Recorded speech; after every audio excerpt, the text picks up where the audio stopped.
I don't know how you wear glasses permanent. That's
Hello and welcome to the regular Friday edition of Spurs Diehards TTID, Tottenham Till I Die.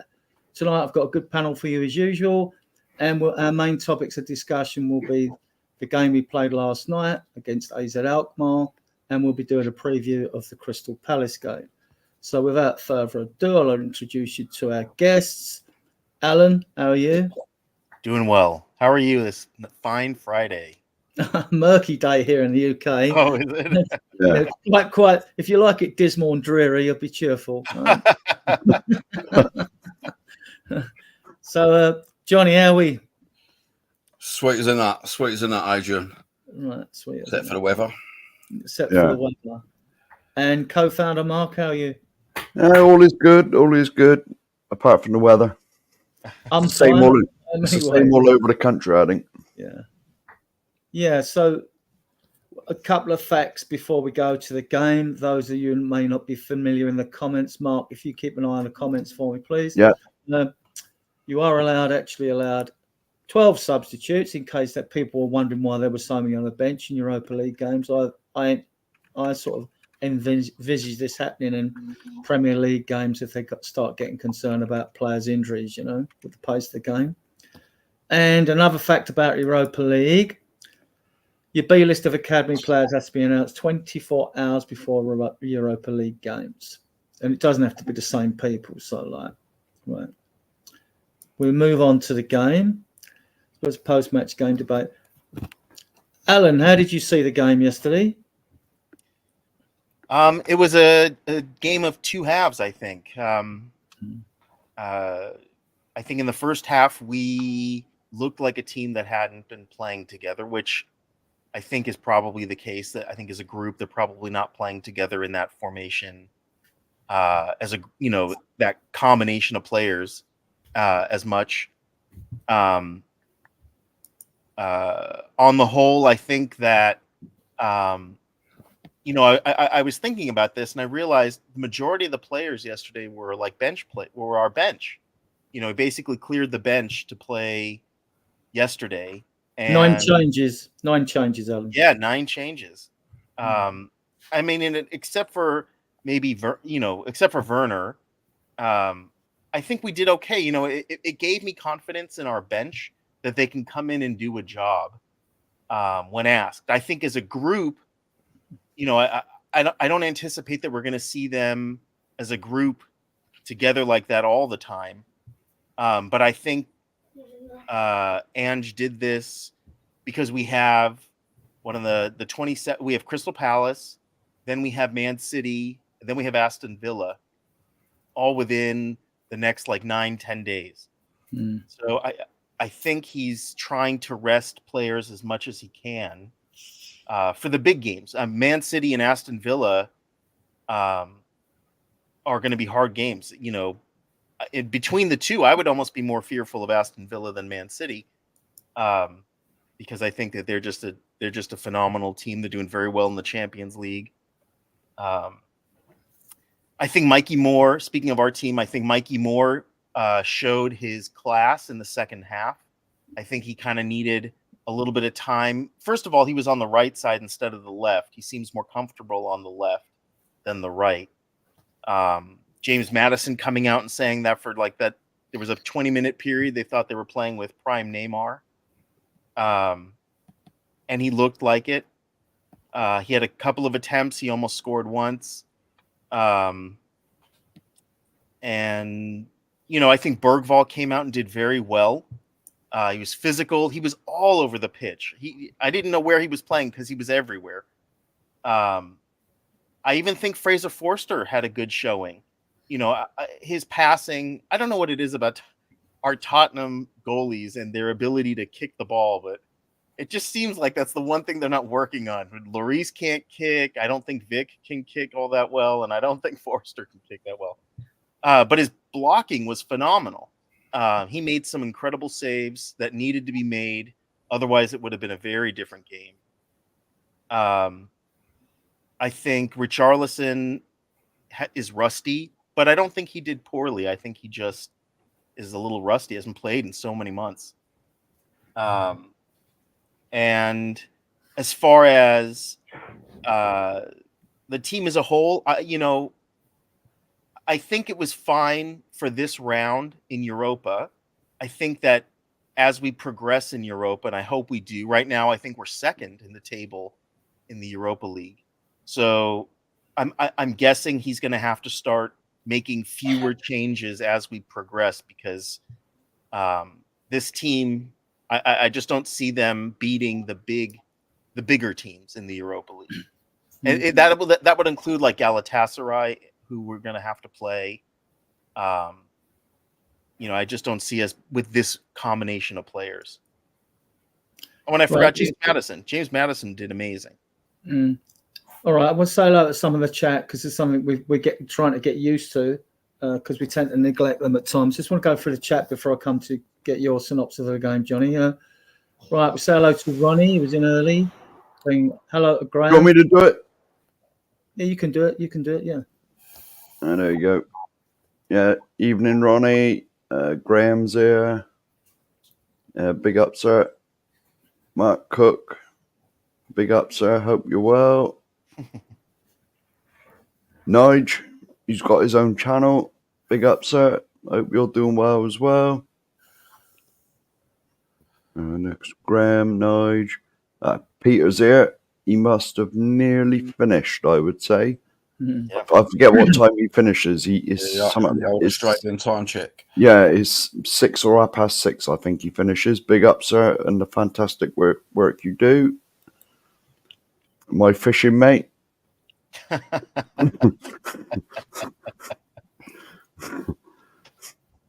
Where are we? Tom, yeah, big up. That's Mr. Daigle's roomie. And Peter is saying he finishes at 7. Yeah, so he's almost done. Yeah, almost done. Right. Johnny, your take on the game yesterday? I was really surprised with the team, what he put out. And I was thinking to myself, what's going to happen here? Especially with Foster in goal. But I was pleasantly surprised. I really enjoyed the first half. Second half, I enjoyed even more. Maddison coming to a world of his own. And I enjoyed Mikey Moore. I've never really actually seen him play properly. And that was just, that was just a masterclass. That was lovely. I didn't really enjoy Bentancur playing. Thought he was a bit hit or miss. But all in all, I thought that was a right solid performance, really. Even though it was 1-0, I was biting my nails 10 minutes towards the end of time thinking, are they going to have a bit between their teeth? Are they going to come and come at us and score another goal? But I think we held them off pretty well. Dragusin, I think he needs more minutes in him. A couple of silly little mistakes, same as Bentancur, a couple of little silly mistakes could have cost us a goal. But all in all, I really enjoyed that game of football. Mark, your take? Yeah, first half was a bit, right, I mean, but as soon as the second half started, and I mean, it's obvious that Mikey's preferred place is on the left, and as soon as they got rid of whoever it was, I refused to say his name on the left, and they put him, and as soon as they put Mikey there, he was like cooking. Honestly, like he's something else, isn't he? Yeah, well, I mean, Madison after the game said it was like playing with prime Neymar, and then he said, but we can't he basically said we can't blow too much smoke up his backside, but he's just compared him to prime Neymar, so there we go. But what a difference on it! What a difference from having something else, isn't it? Yeah, but like what a difference from having useless in the first half on that side to having I mean, all the other one did in the first half is he got a crossing that Mikey Moore got his head to, and we're paying him £170,000 a week for that. It's a joke, absolute joke. But that's enough talking about him. My take on the first half, well, was we got into promising positions, but we just weren't clinical. The 9 changes, I didn't expect cohesion from 9 different players on playing together that haven't played together regularly, and I actually predicted a 1-0 win. So so I thought we'd just get the job done. Is what we did basically, wasn't it? Second half was better, but after we got the first penalty, you're going to get a bit of space because they're going to come at you. That suits Mikey Moore to a T. I mean, I watched him play every game for the under-21s. I mean, his stats are mental. Something last year was 16 goals in 16 games with 9 assists. Last season, 4 goals in 3 games for England, and was unfortunate to go out of the tournament, but there's some good teams there. He scored recently for England again. I mean, nothing phases him. He's perfectly balanced. When he changes his tilts one way or tilts the other way, he's just so balanced. He's got such a good low centre of gravity. He's not as fast as a Werner or a Johnson, but he doesn't have to be, because he's got such quick feet as well that when he goes, his vision is something else with some of his passing.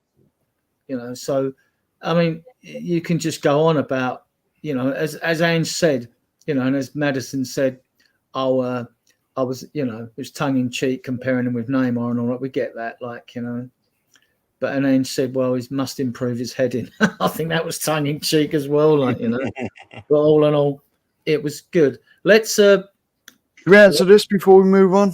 Yes, go on. Who's going to play on the left wing? What do you mean against Palace? Well, you've got either just against Palace or from now on. I think it'll be against Palace. Son's not playing, right? No. That's been announced. He's not ready, right? So it's going to have to be Odegaard or Mikey Moore. Now, we'll talk about, as you've just said, we'll talk about it, although it's going to come a bit late with this. Well, but the question was there. Of he is 17, right? And can he handle 2 90-minute games on the spin? Or do you start? I think you probably start Odegaard because he came on yesterday. I think Odegaard starts, and it's going to be Solanke and Johnson. I mean, we'd sooner play Richarlison on the left than Timo Werner, wouldn't we? Because he's finished at Spurs. Let's put it that way. I mean, they said he can go if he can find another club to take him in January. Now, it might be the case that we've signed him for the season, so we're stuck with him. But if we are, he's not going to get. He'll be told, well, you ain't getting game time, so get a club. Because once Odegaard's fit, and then you got Yin Min Hyuk coming in, right? Yeah. You never know if he is this precocious talent, which he looks in the videos I've looked at him. And there's one thing he does do: he scores goals, and they are bangers as well when he scores them. So So let's talk about a few. No. Are we all going to have a say on this? Yeah, of course you can. Yeah, Alan. Yeah, I think. I mean, absent Son, we have Mikey Moore now. We have Odegaard, and with come January, we're going to have Yang Min Hyuk on the right side with Brennan Johnson. So we have enough wingers without Werner. The question will be, is the question who we play on the left wing once Son is no longer playing left wing? That's a question for tomorrow, I guess. Yeah. Johnny? Mikey Moore, mate. Chuck Werner. Adios. See you later. Yeah. That geezer is the dribbling is spectacular. You know, I haven't seen that in a football game for ages and ages. Even off the big teams, you don't get. Mate, he was just class. Yeah. There's another bold statement. Say Neymar. Well, if you're going to compare him with Neymar, the guy with the centre of gravity, I was thinking, although we got pissed with him in the World Cup for the handball, was Maradona. Yeah. I mean, he was another one with that balance, and he could just quickly go either way, and you couldn't get near him unless you brought him down, of course. No, you bang on there. So that's he does play a little bit like that on the legs, doesn't he, old Maradona? And now my answer is anybody but Werner. I'd say you play on the left wing, Adrian, than Werner. Well, we've always got. I know he's switched a bit now, but we've always got the option of, if we needed to, is putting Decky on the wing as well. So we got more cover there. Yeah. Right. Let's move on to this. I want to talk about. I've actually got 4 players. I just want your comments on Archie Gray. Watch, Alan. How do you think he did yesterday? I think he did pretty well. Again, he's playing sort of out of position. I should say his preferred position. But look, they didn't. AIkmaar, they didn't score. So, the defense did a job yesterday. It may not have been as nice as when Romero and VDV are there, but they did the job, even though, there were mistakes. Dragishin made mistakes. There was the only time I think Bentancur did any good really was he made a sliding block before someone took a shot, or when someone took a shot on goal and he kind of blocked it when Dragishin made a bad pass. But I think, in fact, the combination of Gray and Moore, I really liked. I thought they played well together. I saw them talking to each other on the pitch. They move well together. It's very exciting because they're the future, and it's pretty cool to see that even at such a young age, they can pair up pretty well. And I think in the coming years, we're going to see them really fall in lockstep with one another. So I'm very excited about that pairing. Johnny, I don't know if you thought the same. I thought first half, particularly as we're not sort of got these inverted fullbacks, Doggy seems to be the one, or before when it was Porro was playing, he might come shooting up there. Gray seemed to sort of I think he was playing to orders. He seemed constrained at the right back position. Not necessarily constrained, but told just hold it. We'll let you Doggy be the one bombing forward, Yeah, I did think he was a bit light on his feet sometimes. He was getting smacked around. I don't know whether that's because he's in the wrong position for himself and he didn't know where to put himself. But that was the only complaint about Gray. I quite enjoyed these. He's 6'2". He can handle himself. He's a good tackler, strong tackler. He's quick as well. I mean, he's for you. You don't compare him with Bergvall because Bergvall's the more skillful playmaker as well amongst that. But he's got good recoveries and things like that on him. But what did you think of Gray, Mark? Sorry, Johnny. I was just going to say he looks like he's got a really good footballing brain. Yeah. Really good footballing brain. He knew where the ball was coming from. He knew it was going to. That was. I think he's top dollar on that. You could see too that he likes to progress forward with the ball. Yeah, he's not afraid to dribble through the midfield and get it up. Like to put himself in the middle of the pitch, didn't he? And be involved. We John Lee mentioned earlier in a chat, Mark. We all want to see Gray get a game in midfield sometimes, don't we? People think he might be a defensive midfielder, whether you want to call it. Number 6. I don't like all these numbers, to be honest with you. I'm old school, but I mean, like, so they say a number 6, you know. The thing is with Gray at the moment is he's just being sort of shoehorned. I know he played all them games for Leeds last season there, but you know he was forced to do that because they didn't have nobody else. I mean, I've always seen him as, well, to be honest, I've never really seen him a lot, but like he's always sort of been sort of advertised as a midfielder. I'd like to see him in a midfield role, but to be honest, I'll be honest with you. Last night when I watched the game, I didn't really notice him, so that means he was all right. You know, I mean, he didn't do nothing rubbish, and he wasn't brilliant. You know, he's just one of them. He did his job, and that's all you want of him. There was no silly mistakes off of him, was there? No, exactly. He doesn't make many. If he'd have started doing stupid mistakes, and that's when they stand out, you think, oh, Christ, yeah, I remember that bit, but I can't remember anything that he done. And so that means he must have been sort of your 6, 7 out of 10 player, and you don't really notice that, you know? I mean, even his pre-season games, he looked good, apart from one game against Bayern Munich when he did get bullied. He got bullied in one of them games against Bayern pre-seasons. And so, you know, we can't, all these young players, let's not get too carried away and think they're all, I mean, he will be a quality player for us, but like what we've done though, we've got 4 players in the squad, or 5 if you include Decky's only 24. You've got him, Johnson, Sarr, VDV, and Udogie. They're developing, they're kids, not one of them's 24, right? Unless Decky's turned 24. And then we've brought 3 youngsters in Bergvall, Gray, and Yingmin Hook, and they've got to come in and develop, and to expect everything to sort of knit together and go according to plan throughout a season. Look, if we nick a trophy this year, which I think we're more than capable of doing, and get a European spot, I think we'll have done really well, personally. And I think this really is, if you're talking about going for a league title, you're talking the season after this and possibly the 4th season of Angie's reign, I think, if you're going to be realistic about it. Yeah. Yeah, and the thing with Gray in midfield as well is, like, all players like to play in the middle. Because when you're in the middle of the pitch, the whole pitch opens up for you. You can pass forward, to the left, to the right. When you're on other positions, like when you're on the left and the right, then and you're stuck there, your options, you haven't got as many options, you know. Good evening, Spud. Yeah. Evening. Big up, sir. Let's talk about this guy.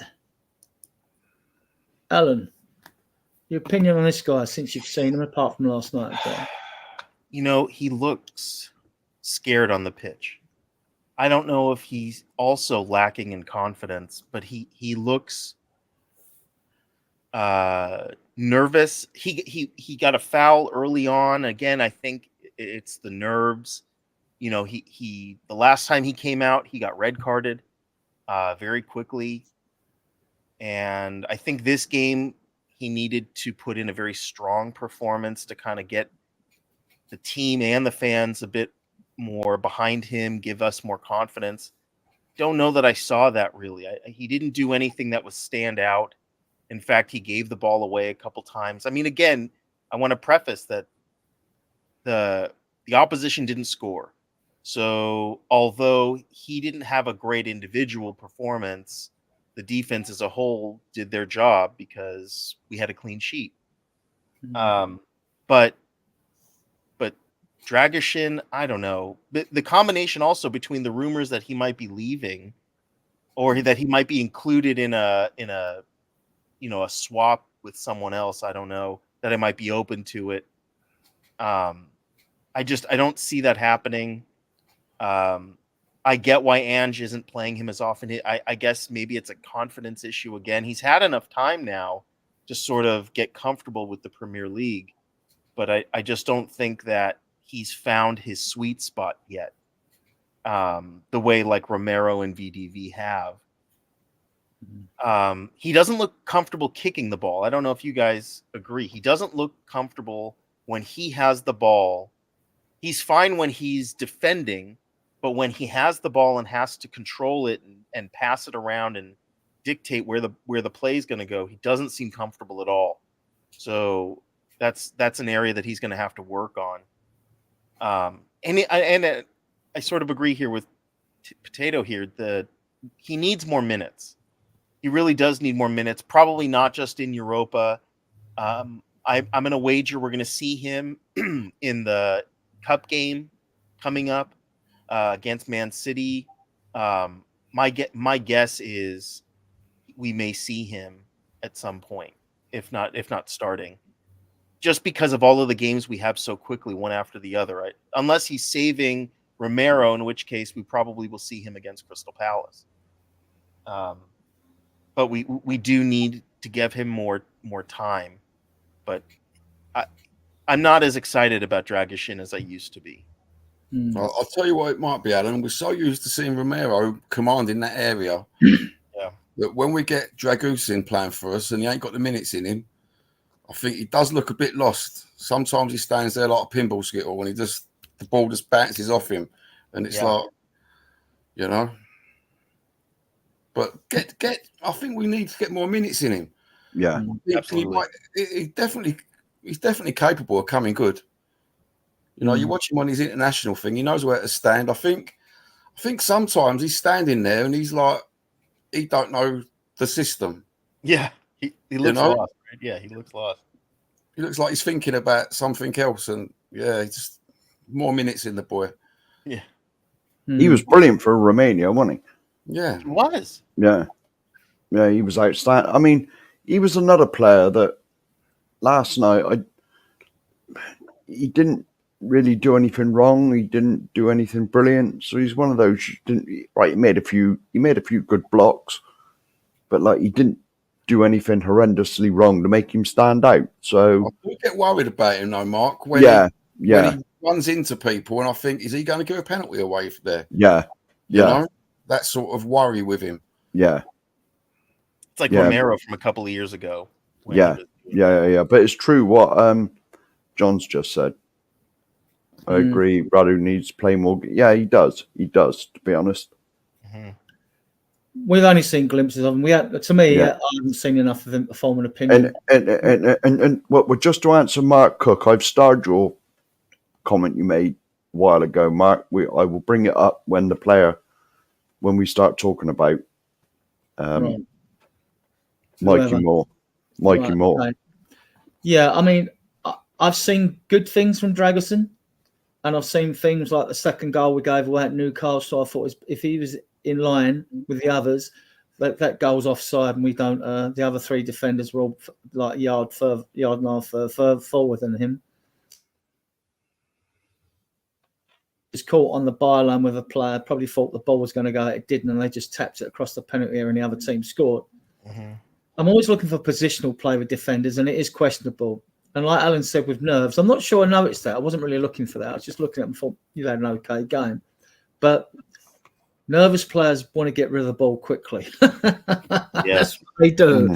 They like to get rid of the ball. I think it was good for him that he had a solid stalwart beside him like Davis, because Davis is very underrated. But at least he will try and marshal that back four. Yeah, and he's solid. Davis was solid yesterday, and that should give Dragusin confidence beside him. Like, you know, yeah. But I agree with all of you. He needs time, and like, you know, judging players over 3 or 4 or 5, 6 games is like, I mean, we always judge the player after its second season back in the day. All right, now you've got to give him a half a season. I mean, judge him after 20 games. Because unfortunately, you're forced to judge him out of 20 games because the Premier League now is so unforgiving on managers, you know. And so, like, players they are more forced to hit the ground running than they were back in my early days of watching the double side play and things like that, you know.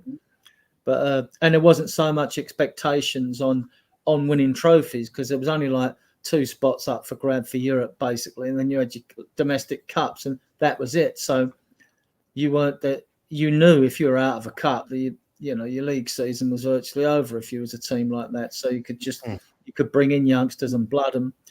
Now it's all changed though. It's more intense pressure now. Let's move on to this guy, Alan. Your opinions on this guy since he's been with us? Sure. Yeah. Well, and I kind of alluded to it earlier. Lucas Bergvall, I think, did very well. You know what? I saw a position he was in, but the way he played, you almost couldn't tell what position he was playing because he he was all the way at the top end of the pitch, and then he was really coming deep, covering deep, and I think it actually worked very well with James Maddison, because James Maddison likes to come deep. He likes to cut into the left, and then he'll play his way up. James Maddison did a lot of forward play yesterday, and I think Bergvall is kind of there playing a little deeper. Same with Bentancur, I think, was a little deeper. But I think Bergvall did very well, stood in for what normally would be Kulusevski. He was phenomenal. He was unafraid. He's a big kid. He's also like 6'2". Yeah, I believe. Yeah. He's not afraid to get physical. I like his ball control. He looked very comfortable on the ball. And when he had the ball, he was comfortable enough. I know that I felt comfortable every time he had the ball. It's like, okay, he'll get it to somebody. And this is a very young player who's relatively new to our system. So I'm pretty excited about what Lucas Bergvall will bring to Tottenham in the coming years. Johnny? Yeah, Bergvall. I enjoyed the interplay with James Maddison and all the other surrounding players around him. James Maddison seems to play better when Bergvall's there. Yeah. I just sort of, I don't know whether it's the energy that brings him out, that brings out the good play in everyone, but I did enjoy watching Bergvall. He ran about so much that his legs were hurting him, weren't they? You could see him At the end, yeah. He was in pain where he was running about so much, but the ball play off of him and the creativity off of him made a change in that position. You could see the difference, the energy. Really good. I enjoyed him. But more minutes. So he just needs to get more minutes, the same as a lot of these youngsters.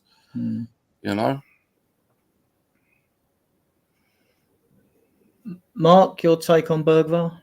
Yeah, he was a lot like the rest of the team. That did nothing terrible, did nothing really stand out. So you didn't really notice him, But he's going to be good. I mean, let's get it right. He's only 18. He's going to be one for the future. The same as Archie Gray. I got no doubts that Archie Gray will become a top player. But they're not there at the moment. But I believe they will be.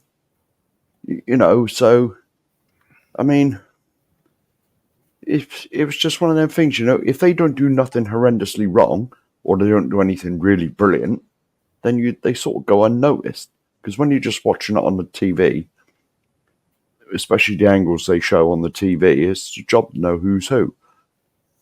You just see like a load of white shirts running about, So the whole team last night was sort of, well, they'd done the job. No one stood out. No one was really horrendous. Well, in the second half anyway. But so that was it really. He stood out for me. I was very impressed with him yesterday. Yeah. I mean, I was watching these four players in particular, because I'm keeping an eye on the young players, more watching them. You can't, even at the ground, I mean, you can see team patterns of playing where we were like 4-3-3 at times. We were even 3-4-3. We were no 2 at the back.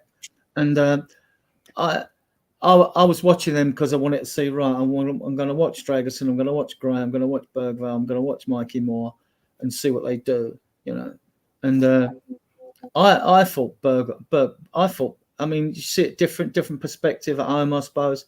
I was very impressed with Bergvall yesterday. Very impressed. I mean, and what he's got, apart from a good technical skill set, he's got that vision and speed of feet.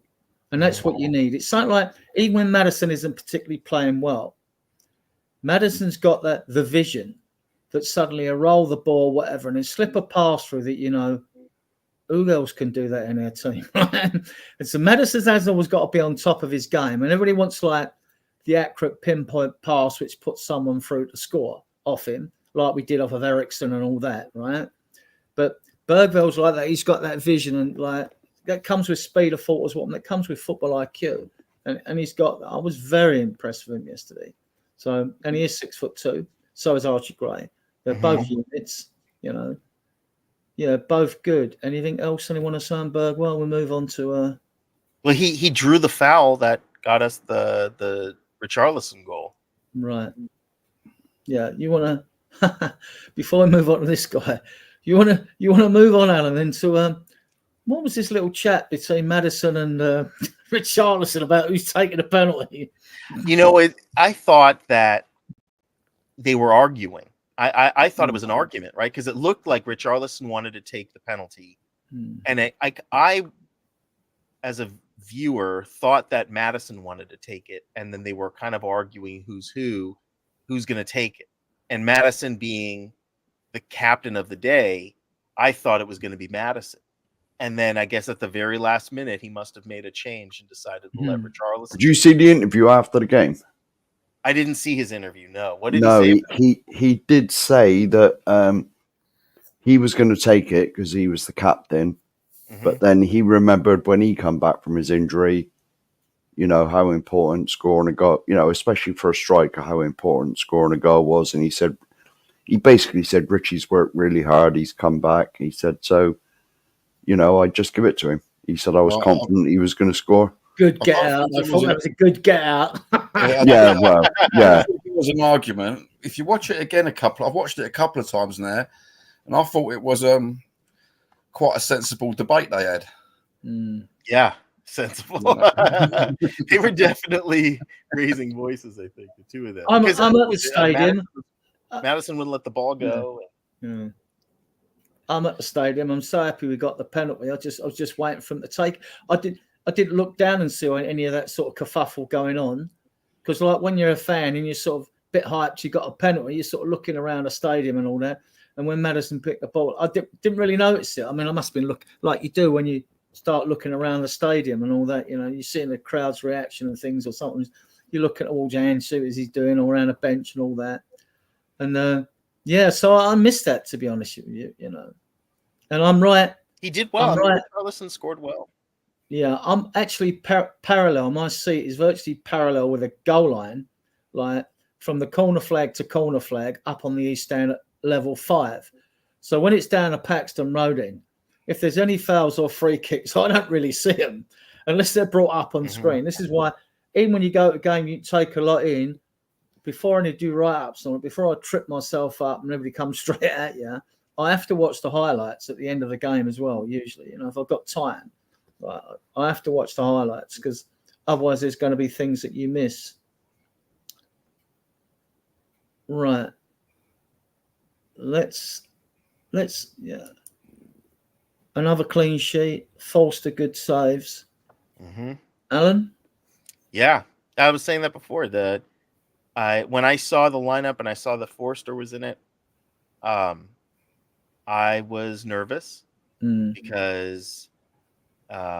Look, he hasn't played in a long while, and we're at the back. You know, he's looking at this. This is probably his last season, if I had to guess. So, you know, this is the tail end of his career, and I thought that it was a bigger risk considering we had 8 other changes. I thought that. In goal, we needed, just in case the defense broke down, we would need a real shot stopper in Vicario. But Ange put his trust in Forster, and it was rewarded. You know, again, aside from his passing ability, you know, his kicks are not as clean, but his shot stopping was phenomenal. He had to go fully stretched for one of those shots. I would say that fully stretched one, Alan. Do you think Vicario would have got that? I think Vicario. Vicario is a smaller guy, and he doesn't have the wingspan that Forster has. That was a good old save, wasn't it? That long stretch. Yeah, that was and he was fully stretched. So it's possible that Vicario would not have been. He might have got a fingertip to it. His positioning might have been different, so he might have got it. We don't know, do we? Yeah, but I would say it would definitely challenge Vicario to try to get that. Yeah. But there are times Fraser Forster in the past hasn't made very good saves, and they're not as hard to do. But that one, I mean, he was phenomenal. That was I didn't watch Fraser Forster before he came to Tottenham, and I've only seen him a few times since he's only played a few times. But I think this was probably his best performance. Yeah, Johnny, I mean, with Forster, I mean, I was similar because, all right, you can make 9 changes in a team, but when your goalkeeper hasn't played, your second goalkeeper hasn't played for a long time, you are going to be a bit nervous if he's rusty, aren't you? Yeah, I didn't seem to worry when he come on. I thought, oh, here comes Frankenstein. He's big enough to handle these boys. Yeah. And I think he's got some good Euro experience, isn't he, in European games, like from previous clubs and stuff. So it didn't seem to worry me much. I was more worried about. I wasn't really worried when I see that squad, to be honest with you. Quite enjoyed it. I enjoyed it all. Really did. Mark, was you concerned when you see Forster in the lineup? Yes, to start with, but to be honest, with Foster, it was a good job. He never what he had to do, he did well, but he never had loads to do, did he? I mean, he made one good stop when he was through 1-on-1, and they had one, was it a header or a shot that he had to sort of claw out, and that's about all I remember him doing. So he wasn't exactly, they weren't raining shots on him from like minute 1 to minute 90. But what he had to do, he did it well. So there's no complaints. Alan, it was quite noticeable from corners that AZ didn't try and bully the Man Mountain of our goalkeeper. Definitely. They didn't do it once with any corner they got or free kick. You're absolutely right. There is something to be said for having a very big goalie between the sticks. Frankenstein just standing there. Yeah. No one has, there was no way anyone was going to jump higher than he could jump with his arms extended. So, but but they had a lot of, who's that guy? Puka, Paku. He was the one. He was the one that was going to hurt us out of all of them. Absolutely, he's a phenomenal player. What a winger. Wasted on that team. He's the complete opposite of Werner. Yeah, pretty much. There on that left wing, he was just phenomenal, and I was very concerned because he found himself in some great positions. Some of them by his own work. For his dribbling was great. But look, we had Forster in between, and I have a feeling based on that performance, we're gonna. My guess is we may even see him again against Crystal Palace. I wouldn't be surprised if we saw him against Crystal Palace, because Crystal Palace is now a relegation side, and they haven't won a game. I think they've tied 3. I don't. Yeah. So that if it, considering the next 2 games are Man City and then Aston Villa, I could see Ange resting Vicario for the bigger games. Johnny, it got me going a little bit when he came out for the 1v1. It reminded me of Lloris getting sent. Oh yeah, against I was just thinking that. It was one of the Dutch sides away, wasn't it? And he's come steaming out, and I thought, I wonder if the player coming in on a goal must have thought, here comes a fucking express train or something. He's frightening, isn't he, sometimes? If he's running at you, what are you going to do? Where are you going to go? I think that's what he makes the other front. The crowd cheered when he got there first because we weren't sure, what I mean? And if he hadn't got there first, the player would have probably been handing in Angie's lap. You know what I mean? Yeah, that's it.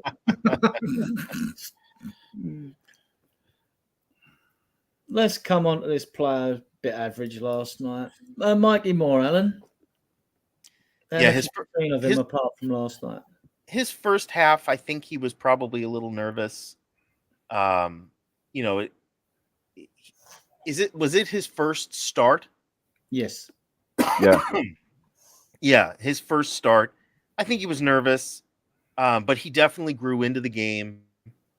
I think when he went, the combination of him and Gray worked very well. I think he's definitely the left-sided player, even though he's a righty. I think he plays better on the left.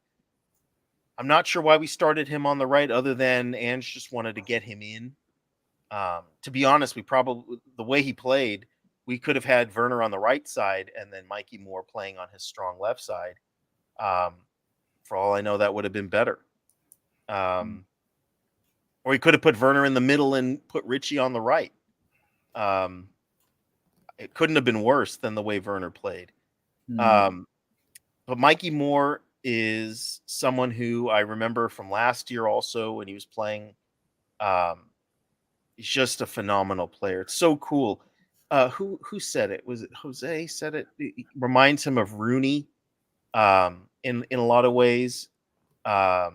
He's just he's gonna be one of those generational talents, and we can already see it. You know, he's just gonna be phenomenal. So his balance is amazing. The way he dribbles and stays balanced and just winds his way through players. As you pointed out, it's not something we see often. Most of the time now, people don't dribble; they just kind of pass around a lot. In fact, we did a lot of that yesterday. They were passing and passing and passing around the box. And I think the fans, were you one of them, Adrian, that was yelling to shoot? We were doing that a bunch yesterday because it just seems like we just like to pass around just outside the box. But Mikey Moore, I think, is going to be one of those players that is going to be, those 100 million pound players that other teams, Real Madrid and whatnot, are going to start coming for him in the coming years. So, well, Chelsea offered 10 million for him last season. He didn't play the first team game yet. Do you want to answer Mark's question? We can answer the question once we've gone through you on. All right. Taking this. Johnny, what's your take on Mikey Moore? What you've seen? I see him in the tunnel. I didn't think he was nervous, Alan. I see Werner in the tunnel, and I thought he was a little shit the bed. Oh yeah. And he did shit the bed. Yeah, and I see Mikey Moore come on. I think that first half, he was just looking at the game and looking at everyone, just getting himself into little positions where he could play the game. And then that second half come, he just thought, do you know what? I've had enough of this.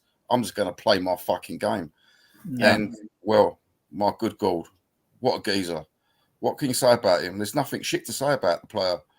His foresight, his vision, his dribbling, his feet are amazing.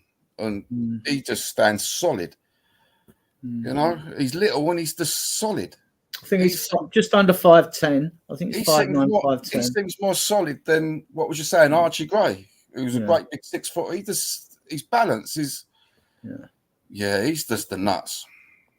The proper nuts. It's interesting. The way he played in the second half, it was almost like he took the training wheels off. He was trying to play in a system, the way they play in the Premier League. Everybody's passing and kind of this shoehorn style of play and whatnot. And Mikey Moore was like, you know what? This isn't how I was raised. This isn't how I'm playing. And just did what he probably always has done since he was someone took the blinkers off in that half time. And, Mikey, that was brilliant. Yeah. Yeah, Mark, do you think that Ainge said at a word and come on, Mikey, just play your natural game, Well, possibly. But players get a debut, the one thing they fear is screwing up. Right? Yeah, of course. But they tend to make the easy ball and all that. Yeah. But I think he was in awe a lot, right, Adrian. I think because when you see him afterwards, he was walking across the as the 90 minutes, was it 93 minutes, 94 minutes, the game stopped and he was just looking around and enjoying that stadium. I think he was in awe. Stadium, isn't it? You know what I mean? Yeah. In front of what probably was a 45,000-50,000 crowd. I don't know what the crowd was for yesterday. But I can look it up if you want. look it up, But look it up. well, all right, yeah, but yeah, I'll look it up and like I've eulogised. I mean, I've watched Mikey Moore playing all the under-21 games and like when he was in the under-18s, and he just gets better and better. And some of the goals he scores, you see it in pre-season. I think when Bergvall gave him the ball at Hearts away, I think it was, we played him away, and he just slipped in. He went past 3 players and poked it in the corner. You know, I've seen him like from a standing start suddenly accelerate. He's not as fast as Johnson or Werner and all that, but I've seen him do that. The way he just tilts and goes. And what you noticed yesterday about the dribbling, which is what he's about. If you get someone who's solely right foot or left footed, like if it's Werner, it would go down to the left. But if there's not much of an option for him, they then turn and want to cut back. But with Moore, if you watch them dribbles on close play, you would say he switches the ball from his left foot to his right foot to his left foot to his right foot. He's got so many options when you do that. Yeah. Because you haven't got to give up on going forward. You're not like a bit more one-dimensional, like a solidly right-footed winger or a left-footed winger is, because he can shift both feet. And that scares the crap out of defenders. Because he's going to do that. I mean, like, and get them done. I mean, like, Sonny's 2-footed. When he got that shuffled goal, you know, he sent the player one way, that way, and he then gets the goal, doesn't he? You know? And like, because he's 2-footed, you know, so I've yet to see what Odebert's like. Stats were very similar to Nico Williams, although you take Nico Williams because he's done it for Spain at international level and won a tournament now. But so he goes. 53,500. Well, 53, 538, 438. Sorry. Yeah, see, not bad for what we consider an unattractive fixture. Yeah. No, but to be honest, Mikey Moore was fantastic. I mean, in the first half, well, they say he can play either side, but you can tell the left side is his best position, in my opinion. He could play anywhere in the front 6. Well, yeah. But like on the left is his preferred position. Like you wouldn't want him as a 9, though. But I mean, like he can play left, right, midfield. He can play left, right, wing, definitely. Yeah. And he could definitely.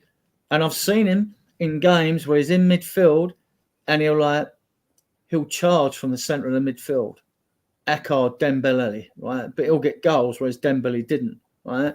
And he could play that type of number 8 role. I mean, like, it's because it's just such a balanced football. I said it, I think, in the chat. I mean, Maddison quipped about having Neymar on the left, but with me, like, I think he's got that balance, the same balance that Maradona had, right foot, left foot, when he used to dribble through players and weave his way through. The guy's got so much. And, like, I'm not concerned. Other people say, well, it's only AZ Alkmaar. Look, no one's going to. No, I mean, he's not always going to have a good game. Please don't compare him to Maradona. That's still sore. I'm still sore from 1986. Yeah, I'm still sore from 1986. Never ever forgive that man. Well, I mean, yeah. Yes. That's some of the words I used. Okay, let's move on to this point then, guys. Should we answer Mark's question? Well, go on, and we'll answer his question. Go on. Well, I don't know where it went now. Well, question it was something to do with is Mikey Moore going to start regularly? Was it a starred question then? Well, it was, but I think I unstarred it. Okay. Well, will he start regularly?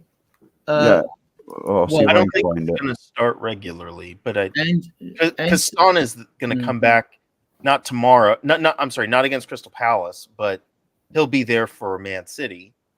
Hi, Mikey. What's up, Mikey? I don't think he's going to start on the regular. I think Son, when he's healthy, will be our starter. But I do think that Mikey Moore has shown his ability to move up in the lineup ahead of Werner. I would be very surprised. In fact, I would start to question what Ange is thinking if he needs to continue to play Werner. He's a loanee. He's not a permanent player. He's leaving. So I just don't see what he brings to the table. There we go. I just found that, Adrian, and you've took it off. Well, go and find it again then. Oh, bloody hell, Adrian. He should start regular. He's good enough to. He's not. He's too good to sit on the bench in some of these games that we're having. And in his presser said he looks like he's due 15 to 20 games this season. Yeah. Right, there we go. Fantastic. Should he be a regular starter? So should Mikey Moore start regular? Yes. I mean, technically, he should get more regular play. I would see him getting more regular play in cup games and Europa games. Aside from the Man City game that'll be coming up for the Carabao Cup, I don't see him starting then. But I do see him coming in if Sonny has a real stinker of a game. I could see him coming in and subbing in. I'd like to see him personally. I'd like to see him because you got to remember Sonny's 32 now. You know what I mean? And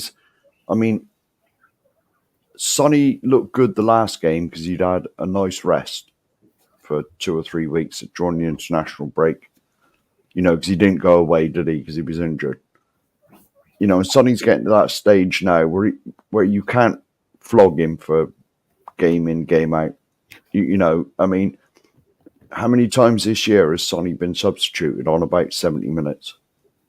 You know, so obviously Sonny's still in the left position at the moment, but I'd like, when Sonny's like blowing and he's burnt out and tired, I'd like to see sort of 60 minutes or even half time. Stick Mikey Moore on. Yeah, it's a good rotation. It's a good rotation, them two, isn't it? Give him a half. Give him like half an hour a game at least. You know, or even, because it's like I said, Son was good the last game we had because he had a big rest. You know, he hadn't played for 2 or 3 weeks. And this is I hate saying it because Sonny's a legend, but it's the sort of stage we're getting to him now with him. Yeah. You know, It'll help with his longevity if he can take yeah, well, of course it will. Of course it will. Because, you know what I mean? I mean, Sonny's at that stage now where if you keep flogging him, he's just going to break down all the time. His stats are mental, though, for an inside, what I call an inside left. Yeah, well, they are, yes. Yeah. But he's got to be nurtured now. You know, he's not 25 anymore. Well, Ange can do that now, can't he? Yeah, because exactly. With Odegaard back now, with Mikey Moore showing what he can do, and he will do it against better teams. I don't care what anyone says. He's the best talented youngster I've seen. I've watched under 21s. Used to go to reserve football, go and watch him at the stadium when the games were there because it was free for season ticket holders to go. You know, when they'd limit the crowd to about 5,000 or something like that. And like, I've watched a lot of these players, and like some have gone on. They've had careers, but not at top level, you know. But so yeah. Well, we were talking about Mikey Moore, right? Let's see. Man of the match, Al, for you. Jeez, man of the match. If you say Werner, I'm removing you. Man of the match. It would have to be between maybe James Maddison, I guess. There was no unfortunately, there was no like standout performance. Maybe Bergvall. Bergvall maybe more between the two of them. Or maybe James Maddison, because I think James Maddison had a pretty good game. Made himself a nuisance to them. AIkmaar had, I want to say 6 yellows and a red. So, you know, our players are making themselves a nuisance to them. And we had no yellows. So we were obviously getting to them, not just at a physical level, but also a mental level. But I would say probably either Bergvall or Moore. Johnny? I'd go for Mikey Moore straight up. Just the magic, you know, and the foresight, and he was the standout player on the pitch, wasn't he? You know, out of everybody we had playing, as Mark was saying, everyone just looked average. That boy don't look average. at all. Mm. You know, he stands out. So for me, it was Mikey Moore. And that wasn't me that removed Alan. No, he's had to go. He's got to go. Yeah. I can see it now. Yeah, I get that. It's fine. I know I threatened him if he gave it. With the Werner again. You're Yeah. upsetting with the Werner. Yeah.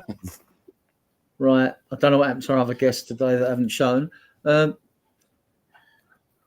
Right. On that, though, guys, in the chat, if any of you give us your details, you're more than welcome to come on our shows. When we go out live every Tuesday, every Friday, and every Sunday at 8 o'clock UK time, BST. But all we need is your details. So, you know, basically all we need is your phone number, really, and your whatever, you know. So if any of you want to come, and if you can, like, subscribe to the channel, leave a comment. It all helps the algorithm. Yeah. Me? Marky Moore, Mike? Sorry. Oh, yeah. Well, to be honest, I know it sounds harsh when I say it, but the rest of the team, no one really stood out. You know, the whole game was a bit, meh. You know, I mean, no one did anything horrendous. The only player that sort of, when he got the ball, you think, go on, beat him. Go on. Like, was Mikey Moore. So you've got to, I'm biased anyway because he's obviously one of our own. But, like, you've got to give it to Mikey because whenever he got the ball, especially that 20 minutes in the second half, whenever he got the ball, you think, right, something's going to happen here. You know what I mean? He reminded me of the players, like even when we've had bad teams in the past, we always had that one player like a Ginola, like a Bell, that as soon as they got the ball, you think, you know, or you expected something to happen. You know, and it's that sort of player that gets you off your seat. You know, and Mikey Moore did that for 20 minutes. I mean, to be honest, it was the complete opposite of the first half when useless Werner was on that side. I get why the fans go for Mikey Moore, but I would give it to Lucas Bergvall because he was solid in both halves. Mikey Moore came good in the second half, but like you say, you could have shared it. You shared it around a bit, but for his both half performances, and I'd go over Maddison because this is a young kid coming in the side. He's showing what he can do, and you can see there's a lot more to come from Bergvall as well, right? You can just see it in his game. He's got the vision and the quick feet as well, and he's got the physicality as well. So like, he looks a really good player. Well, all three of those youngsters do, to be honest. You know, Archie Gray, Bergvall, and Mikey Moore. They all look like they're going to make it. You know, but the only questions I got is when they're worth like 60 million a pop or 80 million a pop, will the club sell them? Let's hope not. Well, you're going to get all these rumours without players. Yeah. I mean, Porro to Man City. I remember a few months ago, or 6 months ago, it come up and they interviewed Porro. Oh, I heard these rumours about Man City want to buy you and all that. And he said, what, on FIFA? Because he was at Man City, wasn't he? So he obviously wasn't happy with his time there. So I wouldn't see him. And when they start mentioning players like Dragusin, who's got he's in a first season of what is a 5-year with a 1-year extra contract, 6 years of his contract. Porro's still got probably 3 years and an option on his. You know, the nearest one whose contract is coming down is Romero. And I would fully agree.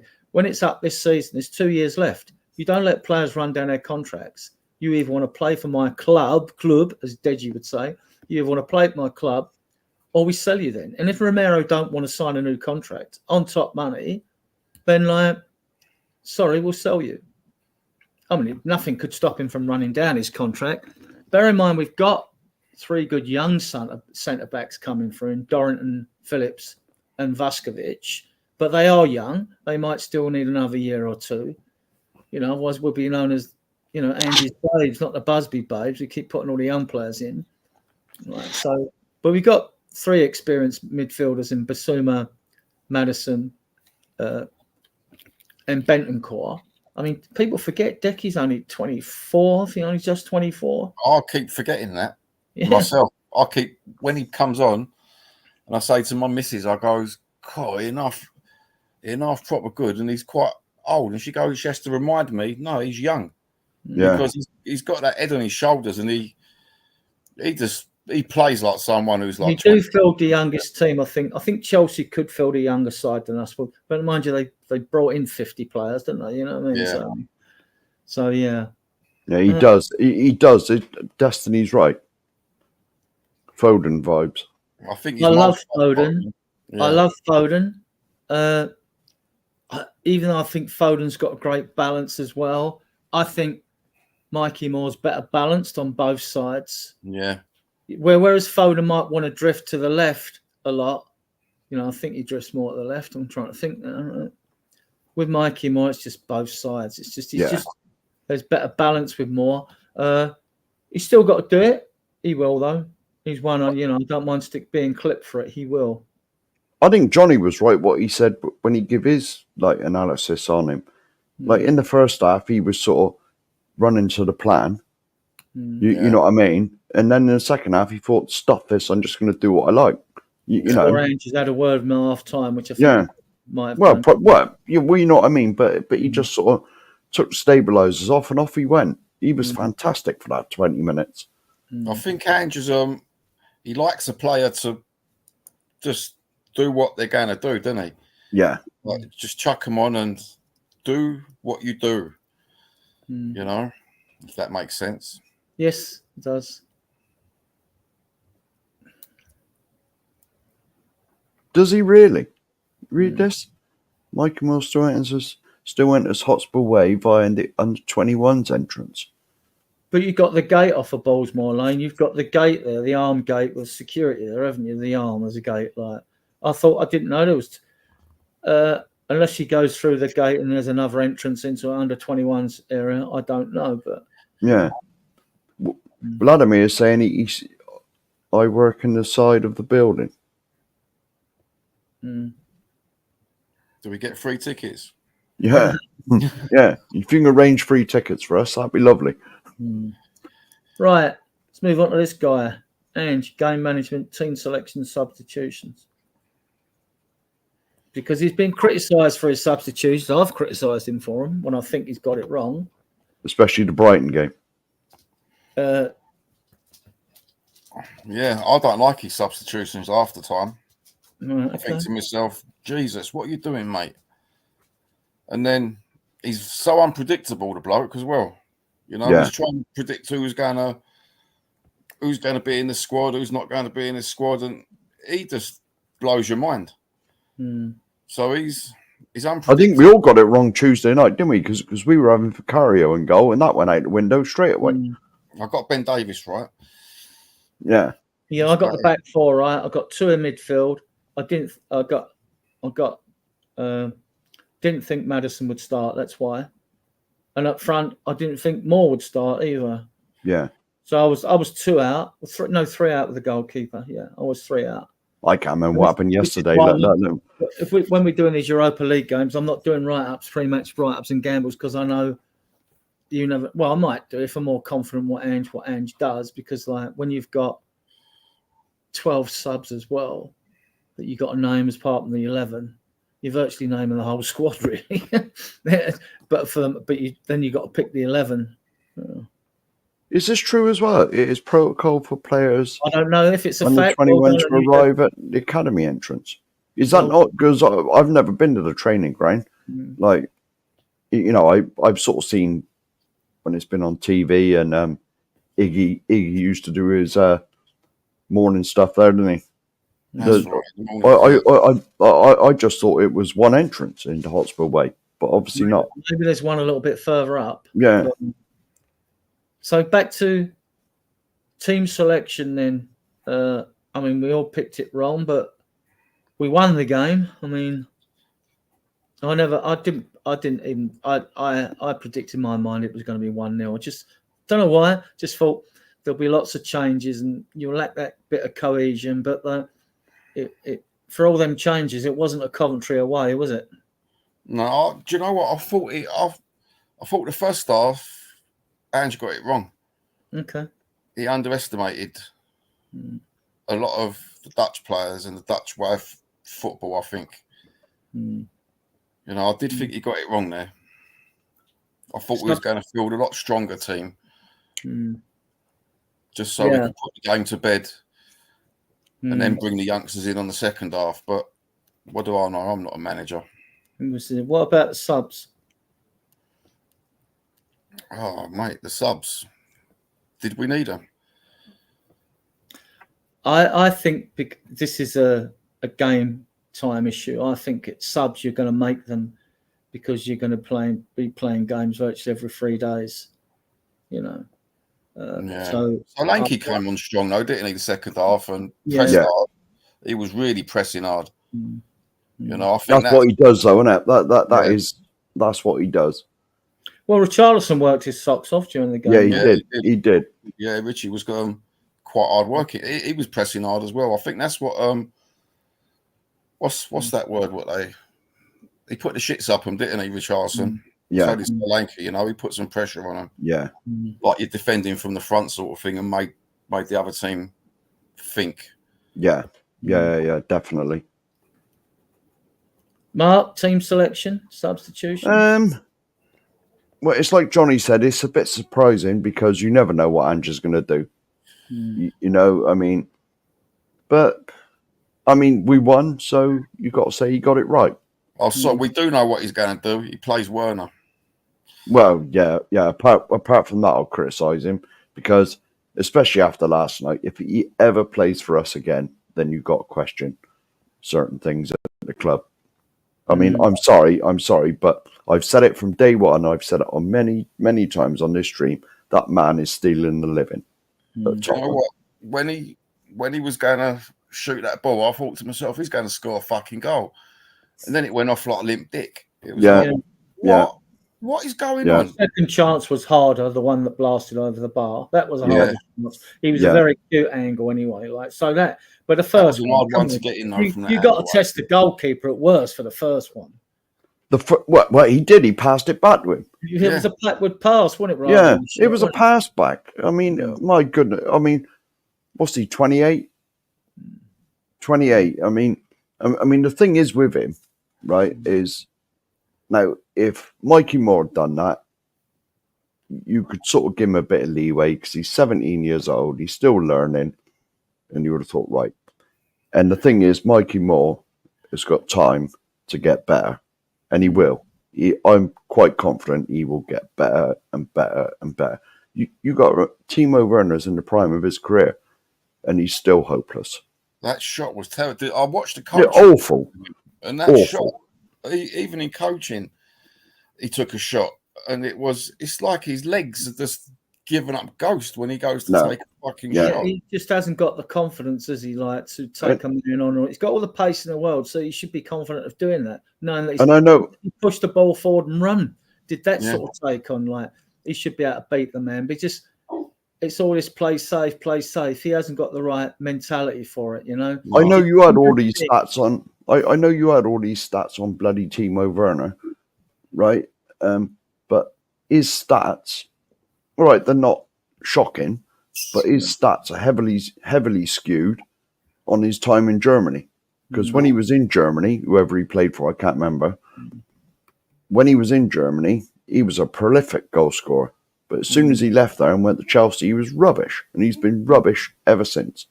And I've said, and I'll continue to say it till he leaves, he is stealing the living with our club. £170,000 a week. During the game, wasn't it? Across to Mikey Moore, whose header. Well, to be honest, whoop-de-doo. To be honest, whoop-de-doo, and he's getting paid 170,000. That should be a prerequisite that you should be able to cross the ball. Right, let's move on because otherwise every show we'll do will end up with talking about him. As far as we're all concerned, he's done. He either goes in January or he gets used. Or he gets used. Right. Haz, do you want to come on, mate? I can send you the link if you want. If you put yes or no in the chat. It is a criminal offence what he's just said, but yeah, I'll just go through it now. That's it. Leipzig he was at, and he was prolific at Leipzig. That's where he got the move to Chelsea, wasn't it? Yeah. And they tried him on the left. They tried him through the middle. And I could see the attraction of giving it a go because sometimes managers think, well, I can get a tune out of a player. And Ange definitely wanted him back. But I just think the only reason we got him back on loan was because we weren't sure how our transfer dealings were going to go. And he was an easy deal to get done, in my opinion. And I just thought that was the reason. I mean, like, but they are team decisions. I mean, like, it goes down to Johan Langer, Ange, Scott Munn. You've got Rob McKenzie, chief scout, and you've got Max Leggett, who's first team scout, who we nicked off of Bayern Munich, you know. So there's a team there for recruitment. No club gives the money to a manager or one individual. That's just total madness to go and get players. It doesn't work that way. It's always a group decision. But after the first loan, they must have thought to themselves, I just don't understand that bit. After the first loan, why have him? Well, because Ange's system relies on pace and wingers that hunch the touchline, whether they come in, like, you know, invert or not, it relies on wingers that post the touchline. We didn't have anyone else in there at the moment. You know, we wanted another.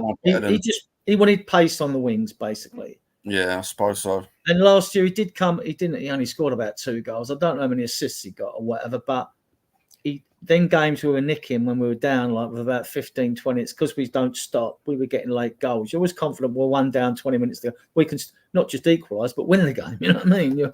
With Ange ball, you get like, you could lose it still, but, you know.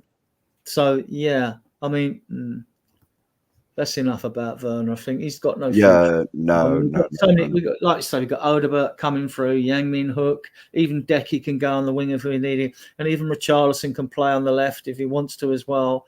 So there's lots of options. I mean, we got options all over the place. For a little while. I mean, you look at the bench last night; it looks strong. You know, if Haz is still watching, I've sent you the link, mate. Okay, let's go on to this. These are remaining games in the Europa Cup. We got Galatasaray on the 7th of November. Then we've got the dreaded international break from the 10th to the 18th. Then we got Roma at home on the 28th. Rangers away on the 12th of December. Hoffenheim away on the 23rd of January. And Elfsberg at home on the 30th. We're second in the table, aren't we? There's 3 teams that have won all 3 games. Yeah, Lazio are top, I think, on goal difference. Oh, here he is. All right.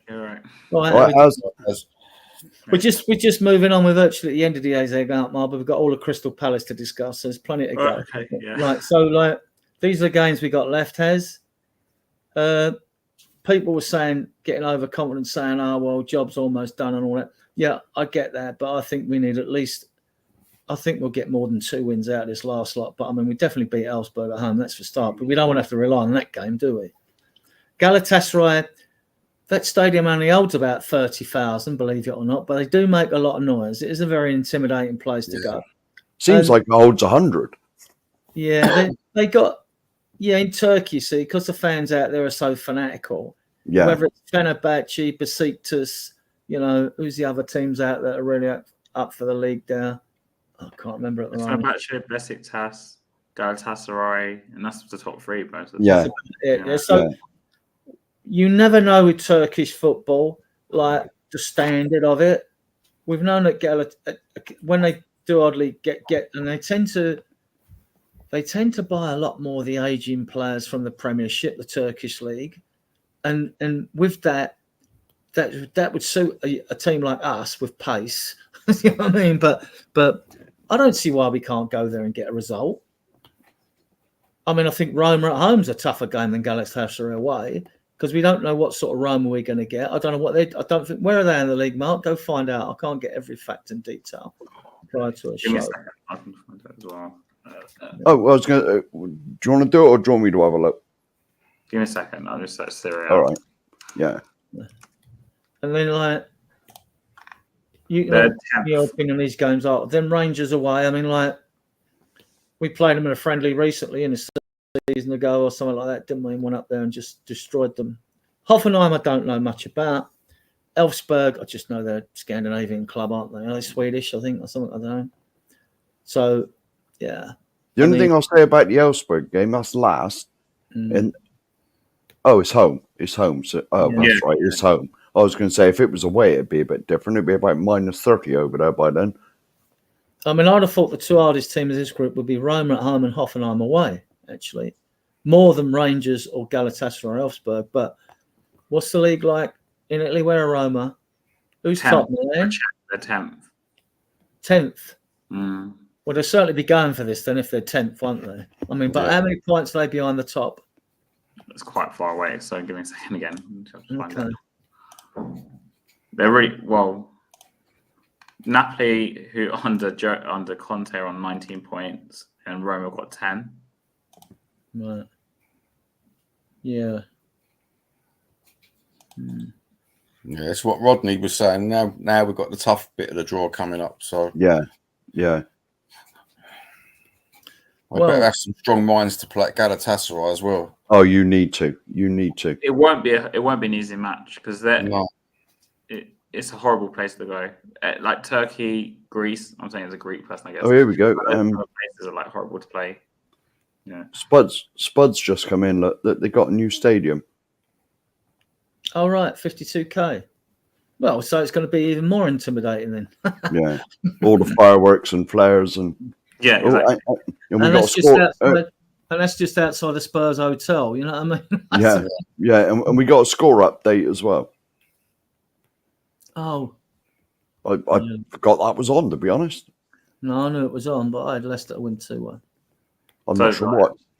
I'm top of the predictions. Jose's predictions league. Well, I was top of the other league. I was top of the other league. Top of the league, mate. Top of the league. In the online, I am in the online one. On the online one, I'm top. Yeah. And you're top of the one you got to put your scores in his chat, and you ate. Yeah, but it's only by 1 point, and although I'm getting nosebleeds, I don't expect to stay there. Yeah, but so nor me either. It's more luck, mate. I think Rangers away go down tonight. You know what I mean? So I actually think Rangers away could be a soft game just because of the whole Ange thing. That's the only thing. I don't think it'll be as easy as everyone thinks. Like we'll probably go there and get a 2-1 win or something. But we're all alluding to away game atmosphere more than we are to the teams. You know what I mean? So it's more because of Ange. If we didn't have Ange as our manager, I know it sounds weird. There's nothing to do with him in other respects, but it's just if we didn't have Ange as a manager, I think the Rangers game would have less on it. If that makes sense. Yeah. I'm sure you'll get a warm welcome in. In like 5 minutes. Yeah. But only because of the relationship between Rangers and Celtic. Yeah, booing him, throwing things at him. Yeah, exactly. Yeah. So like that, just because of that, I just think they'll be up for it. Roma at home, like we said, we're mid-table, but these European sides sometimes they can be like a banana skin.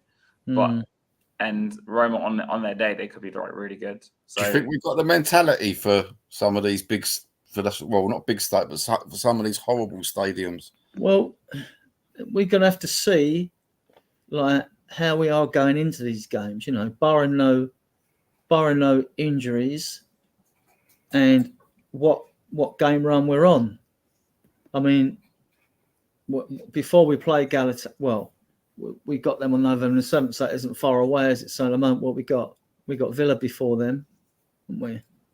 Yeah. We've got Villa games before them, and we've just got at the moment Man City on Wednesday. So after Palace. Where was that last one we went away when it got like suspended for 5? Well, wherever it was when it got suspended for 5 minutes. I mean, that was intimidating over there. Oh, what you mean, the smoke from the Ferencváros? Yeah. That's it. Oh, sorry, I thought it was not that. No, the Ferencváros, whatever the name is. Yeah, I mean, that was intimidating in that stadium. So, I'd be happy if we got a point in Turkey, to be honest, and then. That'd be okay. A point out there. Well, I'll be honest with you. With 3 wins under our belt, what do we think we need to get through to the final 8? 15 points, 15, probably. Something like that. And so we got 5 games to get 5 points. We'll know more as 6 points. Results coming from the other teams. They keep taking points of each other. That helps us even more. Yeah. And none of the English clubs have been beaten in a European competition yet, which has been great for our coefficient. We're now like odds on for top spot and the 5th place next year if we keep going the way we are. Yeah, and so yeah. Oh, Davinson Sanchez. Does he play for Roma? Does he? No, he went to is it Galatasaray? Galatasaray, yeah. Oh, Galatasaray. Oh, he's out there as well. My goodness. He went last summer, right? Didn't he? Yeah. Yeah. Not some that passed. I think some before he left.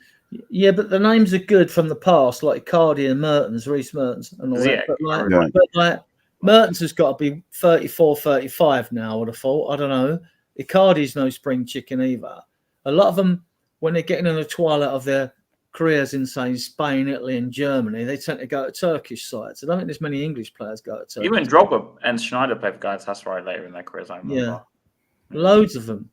I mean, I think there's loads of English players that are at Galatasaray.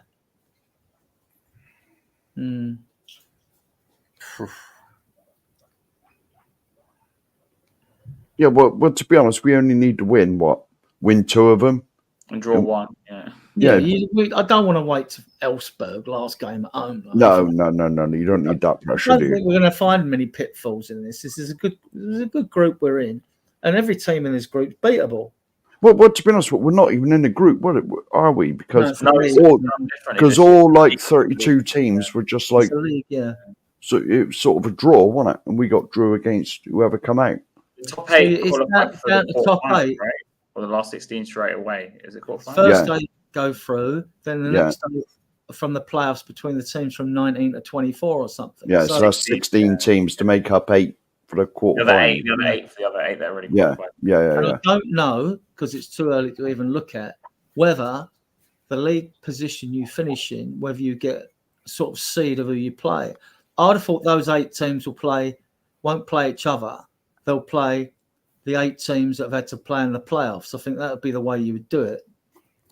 So, like, you're not going to play one of the teams that finish in the top 8.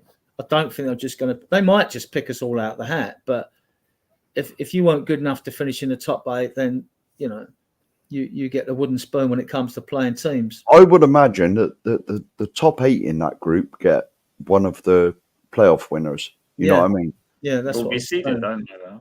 Yeah, that's what I'd imagine. You know.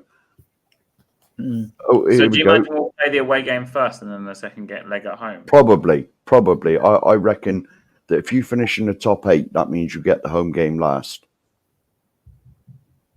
You know, so you're away from home in the first leg, so you got the home advantage. But because that's obviously in the old group format, that's how they used to do it. You finished first in the group, it was this, and second. Yeah. To be honest, it's all new, isn't it? This. Yeah. I don't really like it, if I'm being honest. Let's move on to Crystal Palace. Right, I've got some facts for you before we discuss the lineup. Right, okay. Previous meetings, we've played in head-to-heads. We've played Crystal Palace 65 times. There's been 13 draws. Palace have had 13 wins, 15 draws, and Spurs have won 37, which is like we're winning like twice as many as they are anyway. 3 times as many as they are. Right, a bit more. Crystal Palace have won just one of their last 18 games against Spurs, drawn 2 and lost 15. The last loss was that 3-0. Remember when we got the player sent off away there? We lost 3-0. And Conor Gallagher played a really good game from that. I think was Conor Gallagher on loan there? Yeah, he was at loan at Palace. Yeah, I think he was on loan there in that game. Played well. Who got sent off for us? Was it Saar? Oh, I can't remember. Honestly, I can't remember. No. And I don't like remembering losses anyway. No. Crystal Palace have played 8, won 0. That's terrible. Drawn 3, lost 5. Goals for 5 against 11. They've got a goal difference of -6, which isn't good, conceding 11 goals in it. Whereas Spurs played 8, won 4, drawn 1, lost 3. Goals for 18 against 9, a goal difference of +9 to a game. Right. Preview Crystal Palace. Predicted lineup. it's been announced that Sonny's not ready. I think he's got a slight injury because he looked very fresh. He looked fresher than ever in the last game, didn't he? Not against AIkmaar. When he came on and scored, he looked to be at his very best. Right. Team lineup. It only gives me 200 characters, so I've put Tino Werner down as TW, Mark, just to please you, right? And I thought it was Tiger Woods. Tiger Woods. I'd rather Tiger Woods. Fuck me, even Tiger Woods play better. He can chip the ball better. He can chip the ball better, right? Yeah. Right. Lineup, guys. As we got the usual back four, back to the normal back four and goal. I have a bad feeling he's going to play Werner, to be honest. Yeah, he will play Werner. God almighty. He loves a bit of At Werner. half time, when they made like to say this wasn't booing, right? Half time at the stadium yesterday, right? The guy comes up to the board like for the subs, and he goes like, I forget who come on for fucking Werner now. I've got brain fog. Johnson coming, yeah, because I get that because of my fire condition. So like, and I went, Tino Werner off for Johnson, and the stadium fucking cheered. Like the stadium cheered, right? I mean, it would have been bad if they booed, like, but you know, I don't think Werner will start. I think Ange knows he's shot. This is an away game. We got to take our chances in an away game. Problem is, Adrian, is Odderbert's played 8 minutes. Yeah. Moore has played 90. So Werner's the only one who's played the least. Well, not the least, but kind of like he's played enough first team football that you could probably start him, but he's been rested enough that you probably imagine he'd probably play on Sunday. But then the problem is that like I don't see him starting Odderbert because of the lack of minutes, and then he has this thing where he plays more in midweek, which means supposedly we don't see him on the Sunday, unless that changes. I don't know, but this is why I have a bad feeling Werner's probably going to play, and I'll be tearing my eyes out watching. If you can't get your confidence at home in front of a 50-odd thousand crowd again, you can't get it back. I mean, if Ange risks him in an away game, you know, I mean, And Joe. He got golden opportunities and fluffed them, didn't he? Even though we won 3-0. I mean, this is roughly. Am I wrong? Sorry? Did he play away to Brighton, or am I wrong? Yeah, he did. He was away at Brighton on the left. Yeah. But we had one at Man United, so you can understand it, right? But not after yesterday's performance. I mean, one good cross all game and one very good chance. As Mark said, it was like a pass back to the keeper. The other one was a very acute angle when you see it. Even I watched it on replay. Yeah, but to be honest, you can forgive him for that one because Harry Kane would have struggled to score that one, the second one, but the first one, any other half sensible sort of striker would have buried it. But he virtually passed it back to the keeper. So we going for the regular back four, guys. We're going for Vicario, Doggy, Romero, VDV, Yeah. I'd like to see Dragerson, but it's not going to be. Sarr and Kulusevski. That's what I think he'll play in the midfield. If we're basing off of who played last night and who didn't, I think that's the three he'll go with. Yeah, where he threw him in the other game was because in the pre-season games he played.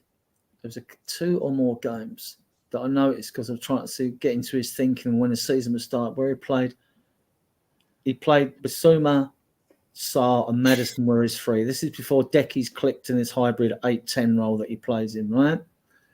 And that surprised me when he picked Bissouma over Bentancur. Yeah, when Bissouma's played 2 away games for his country, Bentancur's banned, so it's fresh as a daisy.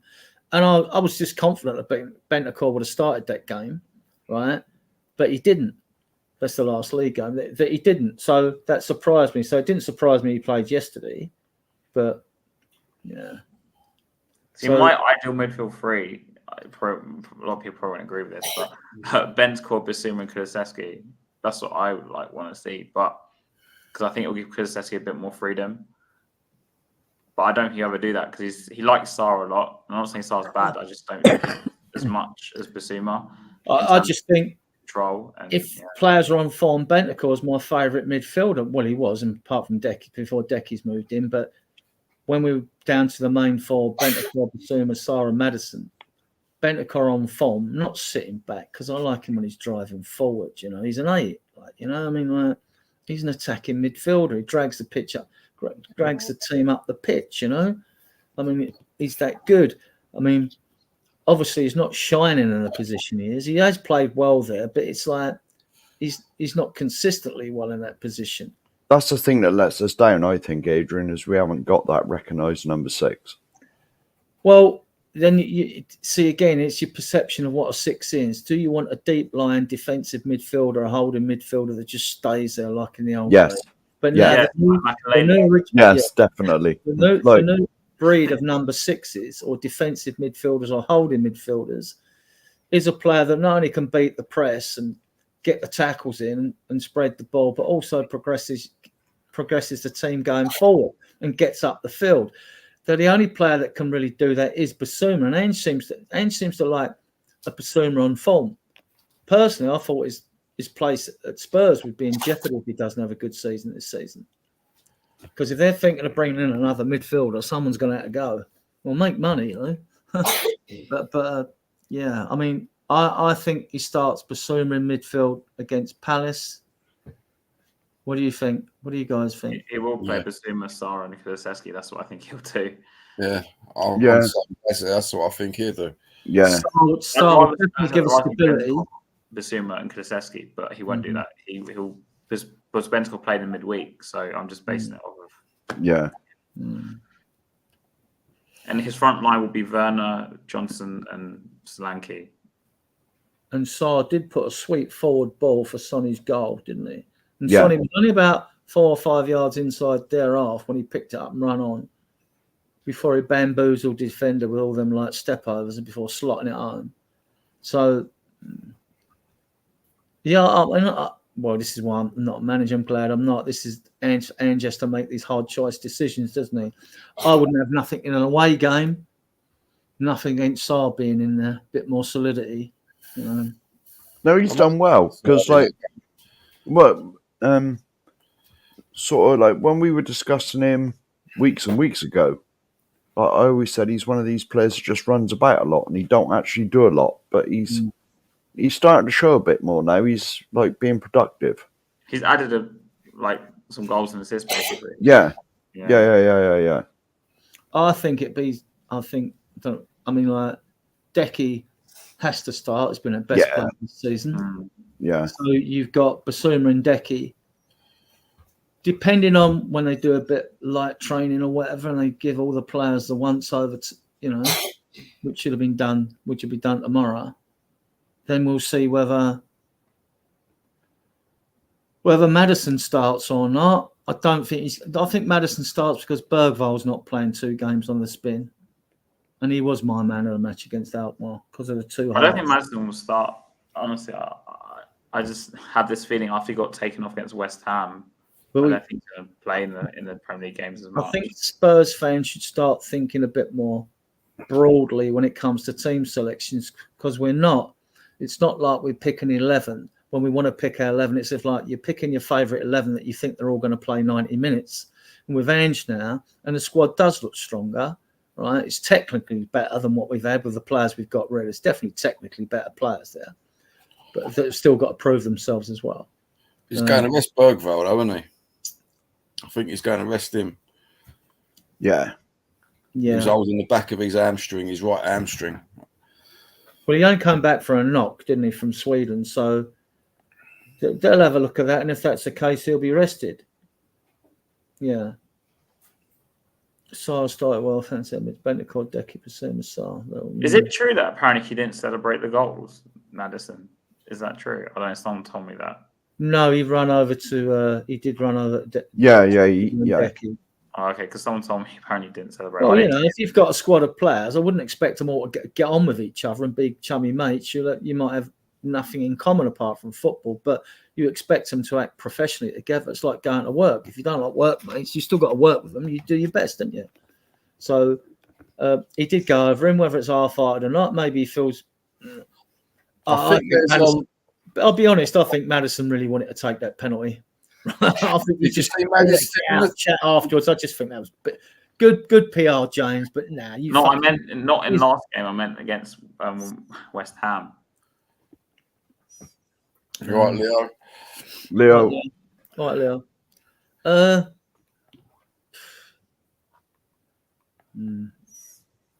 Remind me of the incident against West Ham.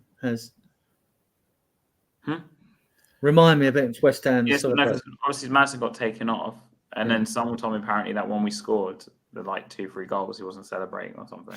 I don't know if it's true though because I haven't seen anything. He did sit there with the strops. Yeah. Well, good. Good because he's taken off for a reason. Injured. I remember when I think it was when Royal was still with us, and Kulu went. Romero went to Ange. I prefer playing with Emerson Royal, and Ange said to him, "This is Ange ball, mate," or words to that effect, like saying, "No, we played it. I picked the team." I think he said, "Ange ball, mate. I picked the team," something like that. No, fair play to him. I mean, he lives or dies on his own soul, Ange, or his system or whatever. I mean, that's you should do. You shouldn't change because fans want you to change. If you believe in what you're doing, you keep with it, and you'll either live or die by it. So, yeah. So we sort of guess what we got in midfielder, haven't we? Like it might change. Sarr could come in. He does need a bit of game time, Sarr, in my opinion. I wouldn't object to him coming in. It's not going to be Grail Bergvall. Andrew's done his bit with those two. He can park them now, can't he? Yeah. Where's the squad again? Let's get the squad back.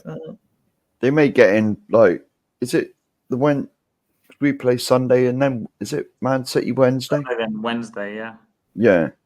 But we all want him to go strong in that because if Man City go weak. On that, Mark, I may have heard when I'm saying we'll go with a regular back four. Do you see a case of Spence starting and saving Porro for Man City? Yeah, sounds like a good call.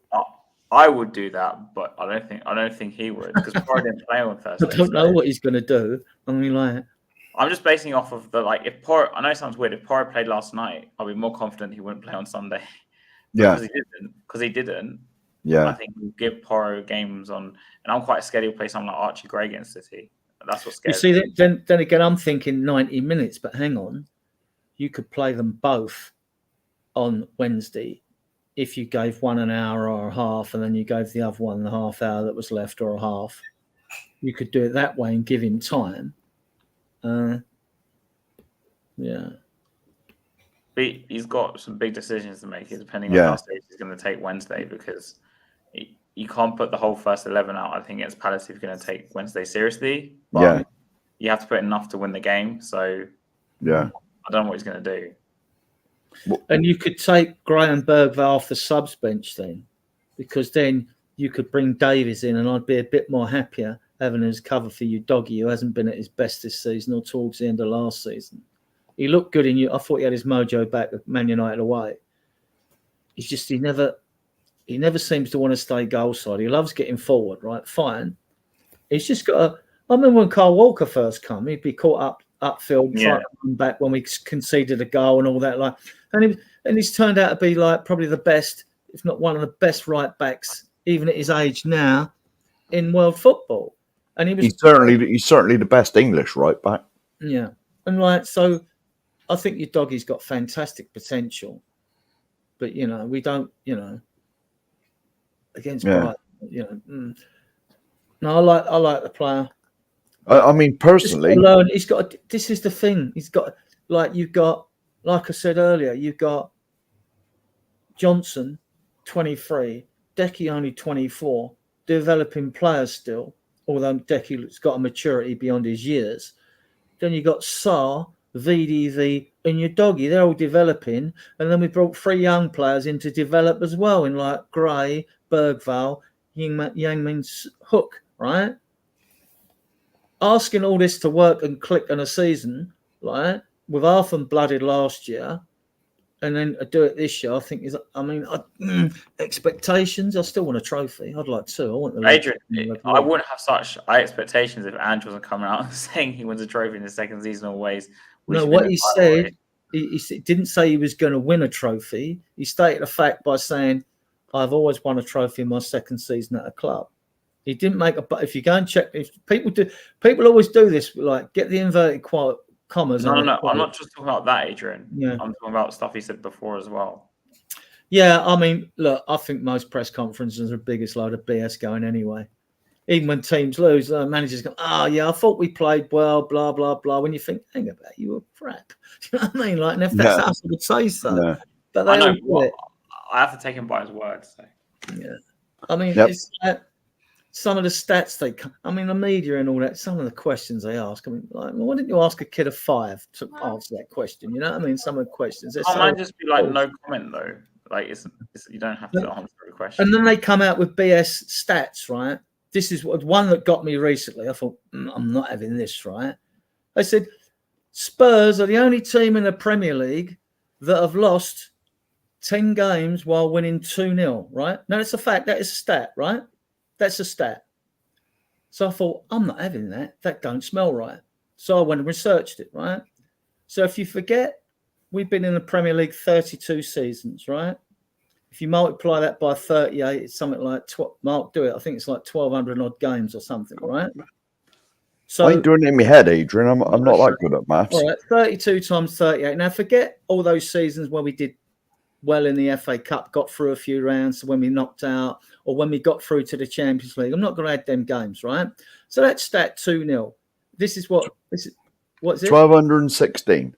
That's what I said, wasn't it? So 1,216 games, right? So you divide that by 10, right? It's 121, right? So every 121 games, which is 38, 30. What's 338? 106. 338, 114, is it? No, it'd be a 4 on the end because they're 8s. Yeah, that's what I said, 114. All right, 114 then, right? So every 114 games or 3.2 seasons, we were winning 2-0 and we threw the game away, right? Every 3.2 seasons. Let that sink in, chat, right? So this is when I don't like when press are having them. I don't mind fellow fans. They can dig us out all they want. I've got because you're a fan. I don't care. It's when these outsiders stick their noses in, right? And they come out with sounds like Spursy. I don't like it because even Durham on Talk Shite Radio come out with Spursy comment in the games we weren't even playing. And if you're unbiased, in my opinion, why haven't you got a name? A Man United have been crap the last few years. Arsenal were below us for fucking 8 seasons or something under Poch and all that shit. Why haven't you got a name for Arsenal called Farsenal or something like that? That's because that's what I call them when they play bad, Farsenal, right? Why haven't you got it for Man United who've been poor by their standards over last season? Mind you, they've won 2 trophies and like they want to sack Den Haag. If we'd won 2, we'd be building a statue to fucking Ange. You know what I mean?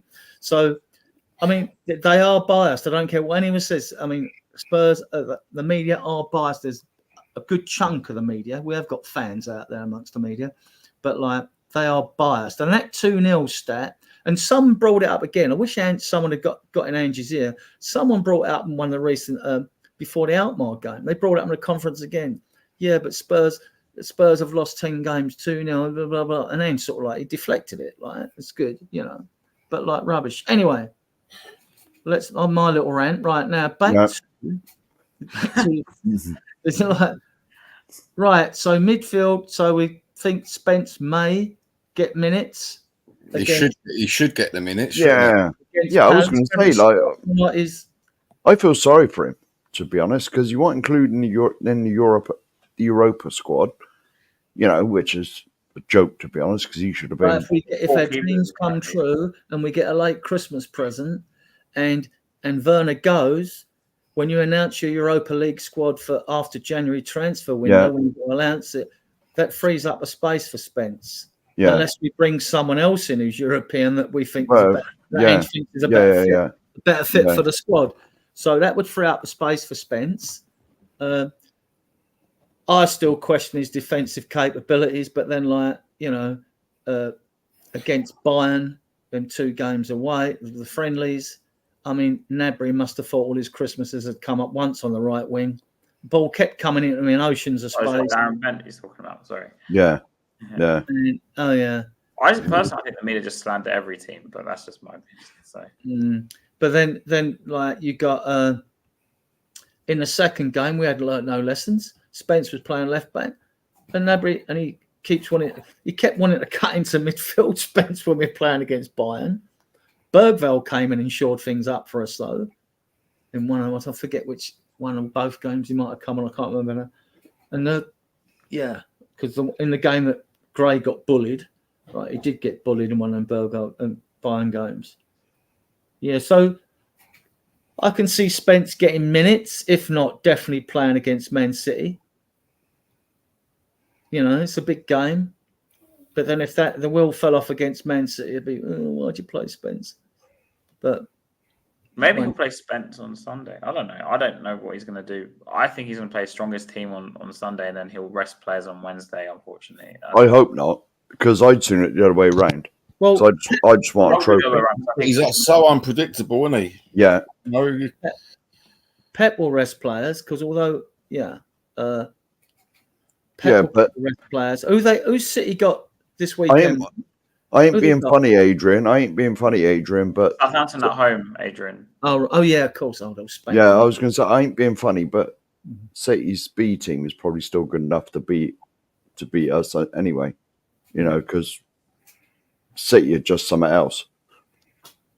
I know when we play them in November, before we go to their place, they've got 3 away games on the spin before they play us. I did look that up because and another thing, I'll be honest with Man City, if you want to play them, you want to play them before Christmas, because how many times do they look a bit rocky before Christmas, and you get Christmas out of the way, then all of a sudden they go on a 20-game unbeaten streak without dropping a point, and they win the league. It happens nearly every year because they're always a bit ropey before Christmas, and then as soon as that Christmas holiday's out the way, they think, right, we got to start turning up now. Yeah. And it's like 20 wins on the spin, and they've won the league. This is how Ange has done so far in his Spurs career. One of these results surprised me when I went to get it. Ange, 53 matches, 29 wins, 8 draws, 16 losses, a win ratio of 53. Jose, 58 matches, right? It's 5 more, only a 46.55% win ratio. Conte, 55 games, 58. He was good. Poch. Oh, sorry. Sorry. Oh, shit. Sorry. Right, Poch. All right, he's going to be a bit lower, but look how many games he's played. 202 with nearly a 56% win ratio. Pep's, by the way, is 70%. We did this the other channel. Yeah, no, I googled it. It's 74 games, 58%. Nuno only had 10 games. But just to give you the idea, Ange ain't doing bad. That's actually quite a lot. Sorry? ABB's number's really high. I didn't expect it to be that high. Yeah. Yeah, but he was the one everyone complained, oh, AVB's playing inverted wingers. Now everyone plays inverted wingers. Everyone. We had Soldado up front and he was playing inverted wing. Yeah. It's like, what's the point? Pep's percentage was 75%, Adrian. Was it? It was crazy. Yeah, that's mad. Yeah, because he's got more wins and draws. That'll be what so Jose had one of the worst defenders, apart from obviously Conte, who inherited some of them later on, I've ever seen at Spurs. Yeah, it's only a stat. I mean, like, you can make lots of cases why the stats might be skewed because of the squads the managers have had and things like that. You can do all that.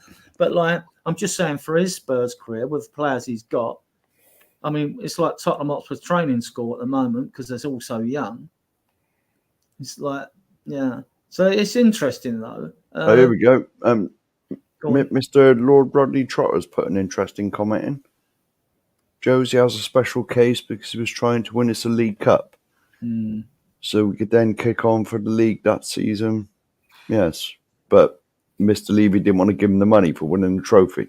These are the November fixtures. I heard that part of the reason he got sacked was because he wanted to rest players in the league for the final. Yes, he did. Well, that's what I heard that as well. I haven't heard that, but I just think something's obviously gone on behind the scenes, and Levy's pulled the plug on him. With the truth come out, well, Jose will have a gagging order in his contract like they all do. If you say anything, you don't get these X millions in compensation or whatever it is. There's always gag. I think many leave and flag a club off, you know. You know, Jose's made like 100 million out of just being sacked. That's what I think. I don't know if there's any. I'd try and trawl all these get as many facts as I can with you guys. If they're ever wrong, then I would apologise, because I've got no intention of skewing my argument or. No, you'll probably blame me, Adrian. Yeah, I'll blame Mark. I see you got that right. Yeah. So November, it's sort of busy. Villa, Galatasaray. Then Ipswich. Bear in mind that from the 7th, we got that gap. 7th for the 10th, rather. And then we don't play again until the 23rd, because you got that. I posted it earlier in the banner, didn't I? We've got Nations that. League, isn't it? Yeah, we got that frustrating international break. Then Roma. So it's like 1, 2, 3, 4. But then, because that's the schedule for the international break. But who cares about that? Ain't going too far, but in December, we've got 8 games, guys. And I've had to cram these together because you're only allowed 200 characters. So we got Fulham, then we got Bournemouth, then we got Chelsea, then we got Rangers away, and that's Europa League. 4, Southampton, Liverpool, Forest, Wolves, 8 games. It's like, it's mental fixture list if you're playing once every 3 or 4 games. That's why that's why when Ange says, yeah, Mike, he'll get his 15 to 20 games this season, which he will, we're going to need the squad. Yeah, especially against Bournemouth, Chelsea, Liverpool. Yeah. Yeah, and so I think Wolves at home is a tough one. We lost at home to Wolves last season. And this is what I'm updating every league game for you guys, whoever's on the show. This is the yellow card watch, right? Maddison's got 3, so he learns to he needs to learn to keep his mouth shut with referees. And his shirt on. His shirt on, yeah. Yeah. Bentacore's got 3. VDV's got 3. Basuma's got 2. Watching him because he likes a band to have a Christmas with his family, I think, like, you know what I mean? So, and you doggies got 2. Kulu's got 2. Vicaro 1. So, yeah, and guess who's not got a yellow card? Old Romero, eh? Yeah. Not yet. Quality centre back to stay in a team and not get a yellow card, right? And I think he's not saving it for a red or something. Well, it's because they saving it for a red. That's because we play a higher line. I've not been totally convinced. I mean, even VDV's positioning, when we have to defend low mid block, he's much better when he can use his pace. I mean, against Brighton, we had a perfect storm of defensive errors, the whole back 4, like. But yeah. But he's a kid as well, though, isn't he? So I'm quite worried about Bentacore and Van der Ven.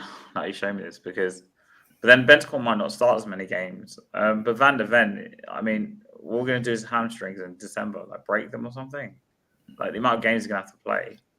Well, we've got a science team that's supposed to watch over these players. They should be doing different. People with hamstring problems, I trained for years.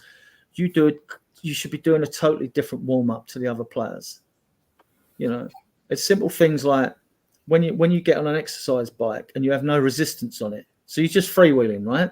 But you pedal for 5 minutes. Every time we used to go in the gym, we used to pedal for like 5 minutes and all that, right? So you're all pedaling away. And all that is to do is to warm up the core temperature of your body by pushing the blood and all the nutrients into the joints and tendons and the places where it should be. You do not wear yourself out on a bike, right, before you even start any training. Then when you start training, if you've got hamstrings, you'd go, and if you know what a leg curl machine is, you're lying face down on a bench, and at the back there's like 2 round pads and there's weights, but you don't put no weight on it. You stick the backs of your heels under the padded end, and you lift the thing up and down. And what that does, that puts all the heat and warms up all your hamstrings from your back down to the back of your knee. And now I don't know. I mean, obviously, they might be doing all the right stuff. I don't know. I mean, I might be talking rubbish, right? But our medical teams always come under a bit of scrutiny, aren't it? Well, then questions should be asked. If we get injuries, not just football injuries, questions should be asked like, what protocols are in place when this injury happens or that injury happens or this? You know, the lightest training you can do is in a swimming pool, isn't it? Yeah. No pressure on anything. That's what Lemmy King used to do. Mm. Yeah, with no knee, don't want to put no pressure on his wasp. They've got the big pool there at the Training Ground. Yeah, so evening, Lisa. Evening, Lisa. No, I'm more. It's Adrian. It's not the warmth. It's just the amount of games he's gonna have. Yeah, maybe that as well. Where's the science? I mean, I've said it before on previous podcasts. When playing a higher line, when players run. When Poch was at Southampton, he got to Christmas, then his players started getting injured. They didn't have a squad depth that a team like Spurs would have to get around it. Then when Poch comes to Spurs, we're all right. Our players, don't forget, we were the youngest team in the Premier League at the time in 16. And our players for a couple of seasons were fine doing all that running. And then, Son kept getting his ankle problems. Son got problems. One would be fit and one wouldn't be fit and all that. And then I looked at like Poch was playing, Klopp was playing a high line at Liverpool. Yeah, they used to, a couple of finals and then wins the league in Europe. And then after that, they got a long series of injuries, after about 3 seasons of playing this high line. This happened at Man City as well. De Bruyne, even Haaland, even Rodrigo, like they're picking up these injuries now. I don't think it's coincidence, but where's the science? Where's the science? Yeah, well, you never know, Adrian. Yeah, this on the yellow cards though. That's at the bottom. 5 yellow cards is 1 match ban. Yes, but in this, and they all go. If you make 19 games, there's an amnesty. The slate's wiped clean, right? But if you get 5 in the second half of the season, you get a 2 match ban instead of a 1.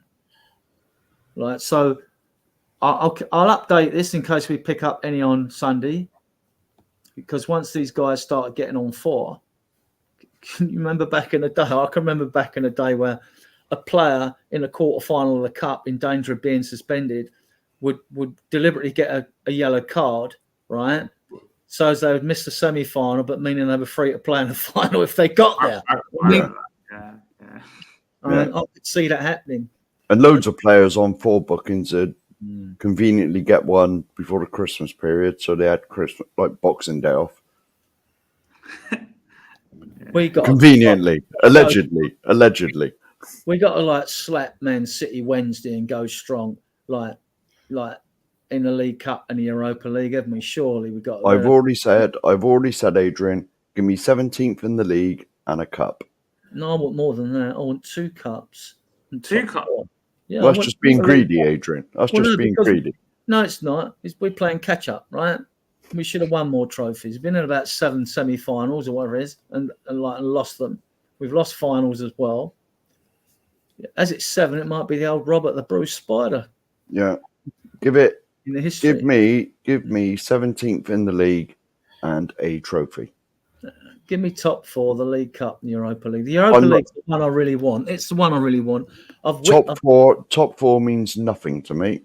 It just means more money for Mr. Levy. Well, no, but it means it's Champions League football for the fans. We've played a lot of Champions League football over the past decade, and we've not done anything in it really. So yeah, but we should be in a better. If the squad develops, if it doesn't, we're screwed. If the squad develops, we've got a chance of doing a bit of damage in the Champions League. If not, we'll get spanked out early, and we'd be better off in the Europa League. Can I just say to Mr. Rodney Trotter, take out the League Cup and give me the FA Cup. FA Cup and Europa League, I can live with that. What about you, Johnny? What trophies, if you get greedy, by all means, what do you prefer out of the cups? Which one would you like to win the most? Just that of being romantic Spurs old boy, I'd like an FA Cup. Yeah. For me, it's Europa League, but it's Europa League for me as well. Do you know what? That Europa League, yeah. I'll go on flip flop on that fucker. Well, you do get Champions League. You do have to go on a playoff for the Champions League. There's more at stake, isn't there, for Europa League? So yeah. Seeing as you mentioned it, Johnny. Just seeing as you mentioned it, Johnny, I had to change my background. You go a bit older than that as well, Mark, if you want. No. It's got to be Gary Mabba, obviously, for personal reasons. Well, we've been going for 2 hours, guys. It's been a good show. Yeah. Sensible as usual. Fact-based as usual, which we like to bring facts to our audience. I just want to bring one more comment up. Go on. You can bring any comments. There you go. I have to agree, Mark. Stuff the league. I'm with you all the way, Mr. Rodney Trotter. And you're not a plonker. You're talking sense. But he says, if I'm picking one, we're all going to Europa League. Or FA Cup. Or FA Cup for me. Because the FA Cup's got... I'd really park the FA Cup because we know whether in it because it's January the 10th and January the 11th. Yeah. Right, and we still won't unfinish the Europa League games because they go to the 30th of Jan. There's two there in January. We've got 2 Europa Cup games in January. So, so all good. Well, I want to thank my guests. You know who you are. Alan's gone, but he knows who he is. Guys in the chat, spread the word about our wonderful channel and superb guests, right? Hit the likes and all that stuff. Subscribe. Yeah, I can do that on the banners. I mean, like, that's the ticket down there. Our shows go out live every Tuesday, Friday, and Sunday at 8 o'clock. So as people get used to knowing when we're out, we've got a good collection of guests that we invite onto the shows, good friends of the show. We are relatively new. I think we'll be 4 months old soon or whatever is relatively new, but we're doing okay. And we are competing with a lot of the bigger guys out there now, but we like to think if we bring you quality, fact-based, mature and sensible content and mature and sensible guests, that our following will grow. So, so I want to thank you all in the chat for your comments. I want to thank the guests. And like I say, subscribe if you like the channels. Hit the like button and please leave a comment. And I will play you out with